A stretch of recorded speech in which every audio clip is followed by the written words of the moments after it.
Hey guys, Cars Review here and welcome back to another video. Now as you can see guys, I am actually back from my little 4-day sort of getaway kind of thing. It wasn't really a holiday, it was just my parents had gone away, so I obviously couldn't stay in the house by myself.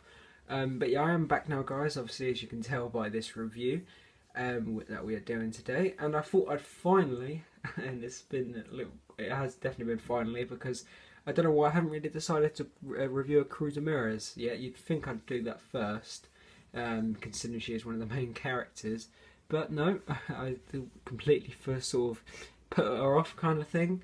But now I'm doing it's not the normal version, but you know, I will be reviewing the normal Cruz Ramirez soon.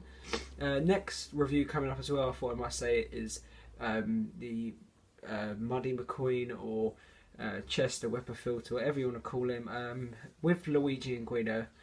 But that'll be the next one. I thought I'd do them next. But now we're doing Cruz Ramirez, or Dinoco Cruz Ramirez, should I say.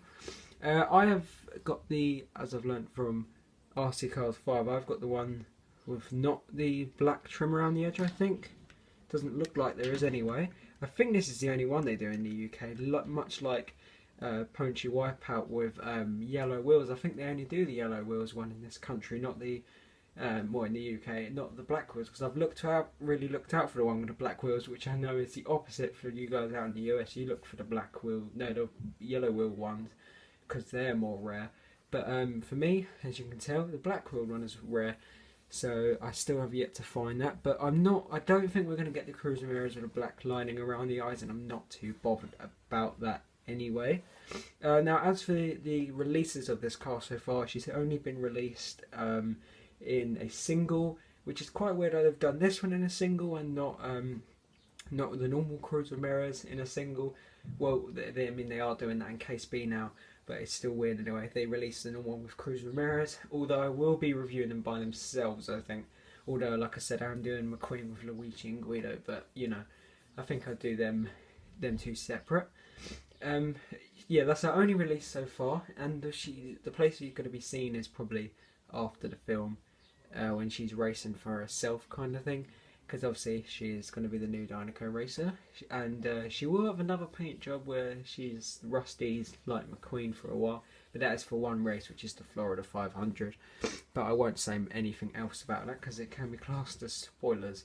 Alright, let's get on to actually looking at the car now. Now first off, she does have I think a different expression from her normal one, which is pretty cool. The eyes are smaller as well, which is a bit, I don't know, it's pretty cool, to be honest.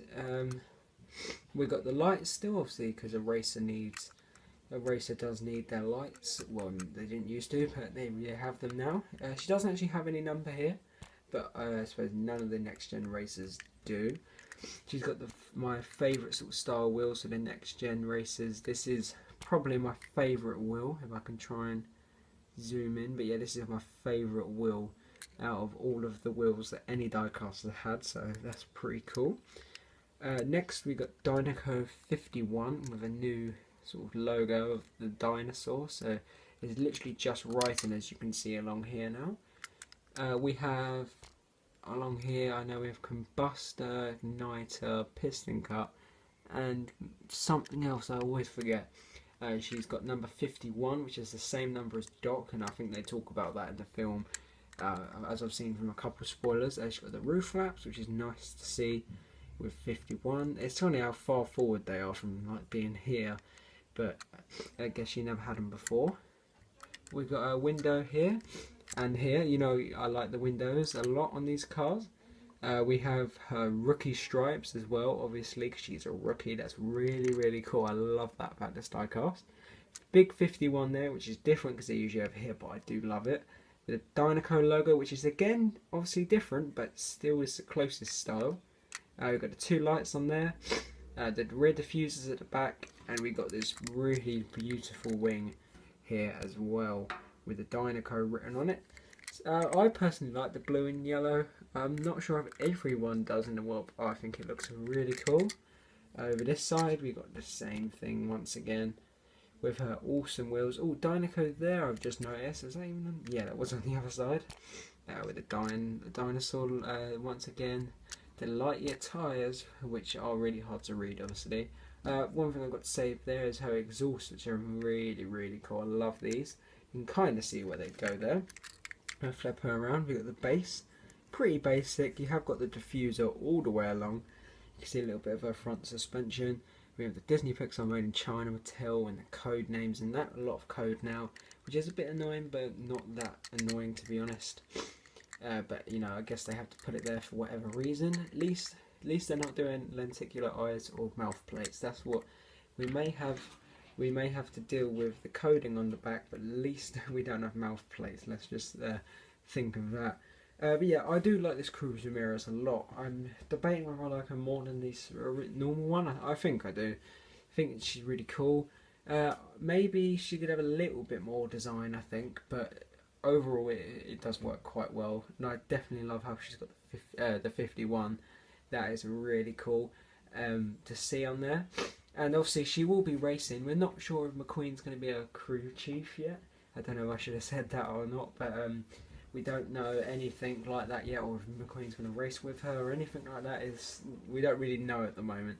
So who knows? The film is coming up really soon. I know it's, I think, July 16th for everyone out in the US, and it is sometime in maybe July 14th for us over here in the UK. Bit sad it's later, but you know, what can you do? But yeah, that is about it for this review, guys. I hope you all enjoyed. Make sure to like, subscribe and turn on that notification bell so you always know I'm uploading a review. And I'll see you guys in the next review.